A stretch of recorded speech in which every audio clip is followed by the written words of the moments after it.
Coucou! Ça suit bien là, le bleu, la montre bleue, là c'est bien, c'est un bel éclairage. En plus, là, le livre d'Elisabeth Calini, bleu aussi. Ça aussi, au milieu, Vimana, c'est un petit peu bleu. C'est bien, c'est une belle couleur, j'aime bien. Euh, alors, revenez attention au danger. Bernard Bidot. Et je l'avais pas faite celle-là parce que c'est très intéressant aussi. Et en même temps, je vais mettre, pour voir si vous avez deviné, mais c'est pas moi le dire, je vais mettre un effet sonore derrière, c'est-à-dire un son d'un film. Puisque j'adore ce film, de toute façon, il n'y a pas que celui-là, mais c'est un de mes films pratiquement préférés. Si vous avez reconnu le son, juste les effets sonores, bon, bah, vous me le dites en dessous de la vidéo. S'il vous plaît, dites-le moi. Si vous avez retrouvé, ça sera bien. Parce que si vous n'avez pas retrouvé, celui qui est vraiment cinéphile, peut-être qu'il va le... Voilà. C'est parti. C'est juste des bruits, des effets sonores. J'ai voulu changer un petit peu le tempo. Et c'est vraiment pas mal. Ça effraie en plus. Alors. Des ovnis, attention danger, de Bernard Bidot. Et là, on va parler des ovnis en Italie.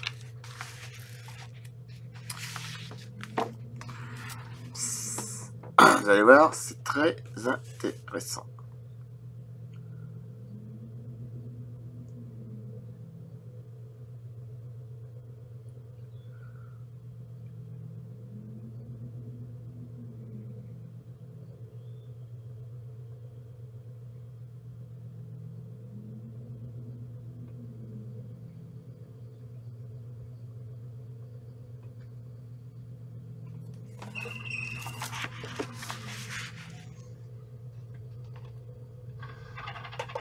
Des ovnis en Italie. Le 3 octobre 1998, un policier aperçut à Rieti un disque métallique d'un diamètre d'environ 5 mètres, ce qui est déjà pas mal. Volant à faible altitude, le long de la vallée du Tibre, l'ovni descendit jusqu'au niveau du fleuve, toucha l'eau, puis reprit de l'altitude avant de disparaître. Peu de temps après, on signala la présence d'un objet semblable près de Rome, le 13 octobre 1998 vers 18 h. 3 habitants de Collecchio, près de Parme, aperçurent un objet ovale de couleur argentée qui traversa le ciel en position horizontale. Le lendemain, vers 9 h du matin, 2 personnes se trouvant sur l'autoroute en direction de Rieti virent un cigare, c'est mes préférés, les ovnis cigares, ça a toujours été, je sais pas pourquoi, mais je sais rien, reflétant la lumière du soleil et planant durant 10 secondes à cet endroit avant de s'éloigner lentement. Le soir même, vers 19 h 45, des douzaines de témoins se trouvant dans les ports de Civitanova Marche et Porto Pontonza aperçurent une forte lueur émergeant de la mer et volant en zigzag. Parce qu'il y en a beaucoup aussi qui sont au-dessus de la mer. Des engins extraordinaires. J'ai vu un magazine comme ça, je ne sais plus où il est, où je suis sûr que c'est des vraies photos. D'ailleurs, on les voit, hein, c'est une sorte de base, un peu de tout, des ovnis cigares qui sortent de l'eau, je sais pas quoi, enfin bon, il y a un peu de tout. Faut pas oublier qu'il y a aussi les osnis, sous la mer. Objets sous-marins non identifiés, ou OANI, objets aquatiques non identifiés.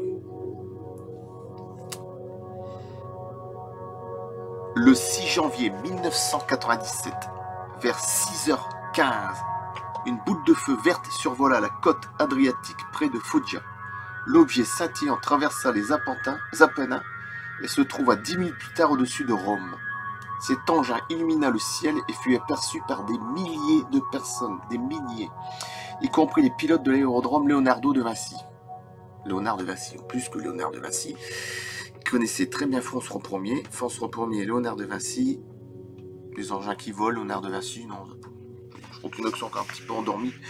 Faut regarder Didier Coillac, C-O-I-L-H-A-C, Didier. Les parallèles avec les châteaux de France et tout ça. Hein. Oui, et permis de guiser.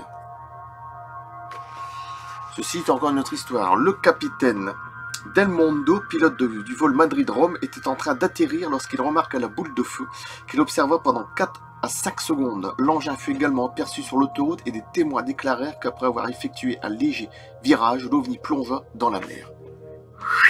Voilà. Donc c'est un engin sous-marin non identifié. Donc, il doit en avoir des activités sous la mer. Hein. Et je pense au film Abyss, le magnifique film Abyss de James Cameron, que j'attends toujours en Blu-ray. Je voudrais le voir en Blu-ray, une qualité extraordinaire, mais bon, pour l'instant, ils l'ont pas, ou alors c'est en version anglaise, je ne sais pas quoi. Enfin, bref, je sais pas. Il y a des trucs, des fois, ça me... Donc, il est passionné, je trouve ça vraiment con. Bon, voilà. Des ovnis en Italie, c'est très intéressant, parce que comme je l'avais dit, il y a eu plusieurs aventures, hein, en 98, le 13 octobre, le 3 octobre, le 6 janvier.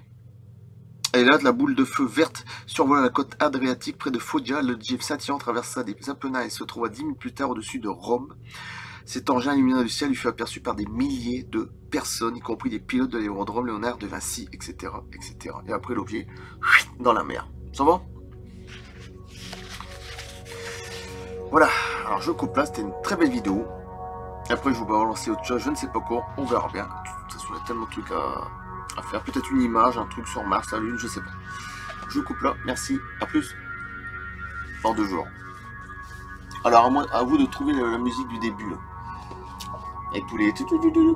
Merci. Essayez de trouver le titre du film. Les effets sonores. Je coupe. Dans 2 jours. Merci.